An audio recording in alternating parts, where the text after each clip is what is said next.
আসাম থেকে অপহরণ হওয়া এক ব্যক্তিকে উদ্ধার করল কোচবিহার কোতোয়ালি থানার পুলিশ। আজ ওই ব্যক্তিকে পরিবারের হাতে তুলে দেওয়া হবে। পুলিশ সূত্রে জানা যায়, গত 18 তারিখ রাতে কোচবিহার কোতোয়ালি থানা পুলিশের কাছে খবর আসে আসামের গোলকগঞ্জ থেকে এক ব্যক্তিকে অপহরণ করা হয়েছে। এরপরেই পুলিশ অভিযানে নেমে কয়েক ঘন্টার মধ্যে কোচবিহার শহরের বাসস্ট্যান্ড সংলগ্ন একটি হোটেল থেকে ওই ব্যক্তিকে উদ্ধার করে। পাশাপাশি এই ঘটনায় দুজনকে গ্রেপ্তার করা হয়েছে।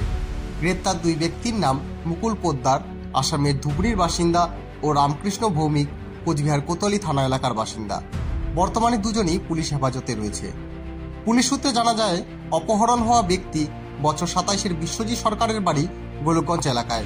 তাকে ভয় দেখিয়ে অপহরণ করে অভিযুক্ত দুই ব্যক্তি তার পরিবারের কাছ থেকে 1 লক্ষ টাকা দাবি করেছিল। এমতাবস্থায় পরিবার অপহরণকারীদের 16,000 টাকা দিয়েও দিয়েছিলেন। পরবর্তীতে তারা পুলিশের দ্বারস্থ হলে পুলিশ অভিযানে নেমে ওই ব্যক্তিকে উদ্ধার করে। আজ ওই ব্যক্তিকে তার পরিবারের হাতে তুলে দেওয়া হবে বলে জানা গিয়েছে। আপনারা দেখছেন নর্থ বেঙ্গল সমাচার, উত্তরের বার্তা, সত্যের পথে।